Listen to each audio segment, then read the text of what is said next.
अब हम एक बहुत बड़े विषय को लेकर आपके सामने आए हैं और बड़ा विषय यह है कि ऑनलाइन फूड डिलीवरी में 15 मिनट की देरी महत्वपूर्ण है या इस देरी की वजह से एक डिलीवरी बॉय की रोजी रोटी छिन जाना ज्यादा महत्वपूर्ण है। और आज देश को तय करना होगा, हमारे समाज को तय करना होगा कि आप किस तरफ जाना चाहते हैं।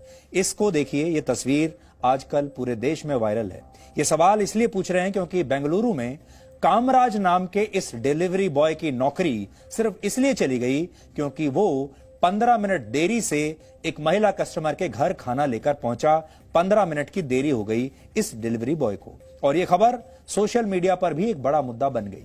पहली नजर में लोगों को यह लगा कि गलती इस डिलीवरी बॉय की है क्योंकि हितेशा चंद्रानी नाम की उस महिला कस्टमर ने यह आरोप लगाया कि इस डिलीवरी बॉय ने उनके साथ मारपीट की है और सोशल मीडिया पर अपनी घायल अवस्था में कुछ तस्वीरें भी उन्होंने डाल दी। तस्वीरें देखने के बाद सोशल मीडिया पर, जैसा कि आप जानते हैं, लोगों को लगा कि 9 मार्च की दोपहर 3:30 बजे एक ऑनलाइन डिलीवरी ऐप के जरिए 198 रुपए का खाना ऑर्डर किया और उस ऐप के मुताबिक ये फूड डिलीवरी 1 घंटे के बाद 4:31 पर होनी थी और ये डिलीवरी इसी डिलीवरी बॉय कामराज के पास थी। उसका कहना है कि वो ट्रैफिक जैम में फंस गया और 15 मिनट की देरी से इस कस्टमर के घर पहुंचा, यानी 15 मिनट की देरी हो गई तमाम कोशिशों के बावजूद क्योंकि ट्रैफिक जैम था। हितेशा ने इसके बाद इस डिलीवरी बॉय से खाना तो ले लिया लेकिन बिल देने से इनकार कर दिया। पुलिस के मुताबिक ये कस्टमर चाहती थी कि फूड डिलीवरी में हुई देरी की वजह से उसे ये खाना अब मुफ्त में दिया जाए, वो बिल ना दे और खाना उसे दे दिया जाए। लेकिन कामराज उससे बिल मांगता रहा क्योंकि इस डिलीवरी बॉय को यह डर था कि अगर कस्टमर ने उसे बिल नहीं दिया तो ये पैसा उसे भरना पड़ेगा, उसकी सैलरी में से ये पैसा कट जाएगा। कस्टमर का आरोप है कि इस डिलीवरी बॉय ने इसके बाद उनकी नाक पर मुक्का मारा और वो घायल हो गई और उसी का उन्होंने वीडियो बनाया। उन्होंने एक वीडियो बनाकर सोशल मीडिया पर अपलोड कर दिया जिसे अब तक 18 लाख से ज्यादा लोग देख चुके हैं। पहली नजर में तो लोगों को यही लगा कि गलती इस डिलीवरी बॉय की थी, लेकिन जब बाद में कामराज की रोते हुए तस्वीर सोशल मीडिया पर आई तो इस खबर ने लोगों के बीच बहस छिड़ दी क्योंकि सिर्फ 15 मिनट की देरी की वजह से एक गरीब डिलीवरी बॉय की रोजी रोटी छीन ली गई। उसके खिलाफ पुलिस में मुकदमा दर्ज हो गया, उसे गिरफ्तार कर लिया गया और किसी ने भी उससे उसका पक्ष तक जानने की कोशिश नहीं की। इसलिए आज हम पूरे देश से यह सवाल कर रहे हैं कि ऑनलाइन फूड डिलीवरी में 15 मिनट की देरी महत्वपूर्ण है या इस देरी की वजह से एक डिलीवरी बॉय की रोजी रोटी छिन जाना ज्यादा महत्वपूर्ण है। अब तक आपने सोशल मीडिया और न्यूज चैनल्स पर कस्टमर के पक्ष के कई वीडियोस देख लिए होंगे, लेकिन हम चाहते हैं कि आज आप कस्टमर के साथ साथ इस डिलीवरी बॉय की भी बात सुने क्योंकि यह डिलीवरी बॉय गरीब आदमी है, इसकी बात कोई सुनेगा नहीं, मीडिया भी इसकी बात सुनेगा नहीं। ये अपना वीडियो बनाकर सोशल मीडिया पर नहीं डाल सकता, लेकिन हम कहना चाहते हैं कि हम इस डिलीवरी बॉय के साथ हैं और हम चाहते हैं कि आज आप उसका पक्ष भी ध्यान से सुनिए और फिर फैसला कीजिए कि कौन सही है और कौन गलत। I have been to the customer location. After reaching the customer location, I have requested her ask for the apology for the late because madam the order was late because of the traffic issue and the road bad conditions. I explained her and then I gave her food. She kept the food on the table nearby the inside the door. Inside the door she kept and I asked for the COD amount, cash on delivery, what it was, and I asked for sorry because madam I'm very sorry again, and I have requested her to accept the order, but she is not ready to accept the order because she told wait, I'm chatting with the chat support, so you wait. She told madam don't give any complaint, it will affect my work, I can't do with my work, so please cooperate me and accept the order, I told, and she told I can't accept the order because it was too late and it's a free for me, so I don't give the food also and I will not pay the amount also, whatever it is, she told. Then I told madam whenever the COD order means cash on delivery order, the customer orders, I should collect the amount before giving the food. But I have given the food, so honestly I have given the food.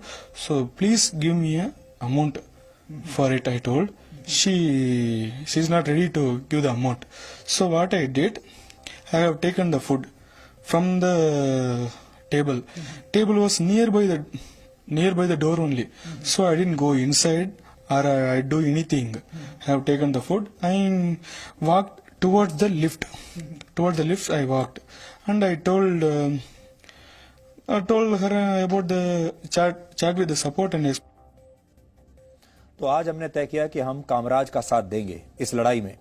इस समय का बड़ा update यह है कि इस मामले में अब बेंगलुरु पुलिस ने मारपीट का आरोप लगाने वाली जोमेटो की महिला कस्टमर के खिलाफ भी एफआईआर दर्ज कर लिया है, जिससे पता चलता है कि इस मामले में पहले कामराज के पक्ष को नजरअंदाज किया गया था। वो अपनी बात ठीक से कह नहीं पाया और हमारे देश का पूरी जो व्यवस्था है वो भी ऐसी ही है कि गरीब आदमी की आवाज कभी सुनी ही नहीं जाती और वो पहुंचती नहीं। हमें खुशी है और आज हम आपसे ये कहना चाहते हैं कि हम इस लड़के के साथ हैं, इस डिलीवरी बॉय के साथ हैं और आप भी कभी आपको ऐसा मौका लगे तो हमेशा कोशिश कीजिए कि इस तरह के लोगों की आप मदद करें। भारत में इसे लेकर कोई नियम कानून नहीं है। हालांकि हम चाहें तो अमेरिका और यूरोप के देशों से बहुत कुछ सीख सकते हैं, क्योंकि इस तरह के जो डिलीवरी बॉयज होते हैं इनके अपने अधिकार क्या हैं? क्या ये किसी कंपनी के कर्मचारी हैं? क्या ये एम्प्लॉय होने के नाते इनके अपने कोई अधिकार हैं या इन्हें जब चाहे कोई भी इनका शोषण कर सकता है? अगस्त 2020 में अमेरिका की एक अदालत ने उबर और दूसरी प्राइवेट कंपनियों से कहा था कि वो अपने ड्राइवर्स के साथ अपने दूसरे कर्मचारियों की तरह ही पेश आएं और उन्हें वो सभी फायदे दें जो कंपनी के दूसरे परमानेंट कर्मचारियों को मिलते हैं। इसी तरह इटली ने भी फरवरी 2021 में इसी साल फूड डिलीवरी कंपनियों पर अपने राइडर्स यानी जो डिलीवरी बॉयज हैं उनके साथ गुलामों जैसा व्यवहार करने के लिए उन पर $880 मिलियन यानी 6,424 करोड़ रुपए का जुर्माना लगाया है। स्पेन ने भी पिछले ही हफ्ते एक नया कानून पास किया है जिसके तहत फूड डिलीवरी का काम करने वाली कंपनियों को अपने डिलीवरी बॉयज के साथ स्थायी कर्मचारियों की तरह ही व्यवहार करना होगा और उन्हें समान लाभ देने होंगे। हालांकि भारत में इसे लेकर अभी कोई नीति नहीं है और यही वजह है कि हमारे देश में कामराज जैसे डिलीवरी बॉयज दिन के 300 रुपए कमाने के लिए 15-15 घंटे काम करते हैं और शिकायत होने पर उन्हें एक झटके में नौकरी से निकाल दिया जाता है। आपने देखा होगा कि हमारे देश में पहले कुछ कंपनियां ये कहती थी कि आप ऑर्डर कीजिए और ऑर्डर करने के आधे घंटे के अंदर आपका फूड ऑर्डर आपके घर होगा और अगर आधे घंटे से देर हुई तो फिर आपसे बिल नहीं लिया जाएगा। अब आप सोचिए, आज भी बहुत सारी कंपनियां ये कहती हैं कि हम जल्दी से जल्दी आपके घर में ऑनलाइन फूड डिलीवरी करेंगे और बहुत सारे लोग अपने कस्टमर्स को बांधे रखने के लिए ये भी कहते हैं कि अगर देर हो गई तो आप खाना मुफ्त में रख लीजिएगा। इस मामले में भी कस्टमर यही चाहती थी कि देर हो गई इसलिए खाना उन्हें अब मुफ्त में दे दिया जाए। लेकिन अब आप सोचिए, डिलीवरी बॉयज के ऊपर इतना दबाव डाल देना कि उन्हें आधे घंटे के अंदर ये होम डिलीवरी करनी है। अब सोचिए, रास्ते में ट्रैफिक जैम लग सकता है, यह भी हो सकता है कि उनकी बाइक खराब हो जाए, यह भी हो सकता है कि कहीं बारिश आ रही हो, मौसम खराब हो, सड़क पर पानी भरा हो, कुछ भी हो सकता है। और ऐसे में ये जो डिलीवरी बॉयज हैं इन्हें सिर्फ एक चीज की चिंता होती है, कुछ भी करके अपनी जान पर खेलकर किसी भी तरह जल्दी से जल्दी ये डिलीवरी करनी है, नहीं तो इनकी तनख्वाह में से पैसा कट जाएगा। कस्टमर नाराज होगा वो अलग, कंपनी नाराज हो जाएगी और उसके बाद इनकी नौकरी भी जा सकती है। इसलिए आज हम ये मांग करते हैं कि ये सारे जो डिलीवरी बॉयज हैं, ये कंपनियां इन्हें अपने कर्मचारियों की तरह रखें और कर्मचारियों की तरह ही इनके अधिकार होने चाहिए, इनके राइट्स होने चाहिए और इनका शोषण रुकना चाहिए।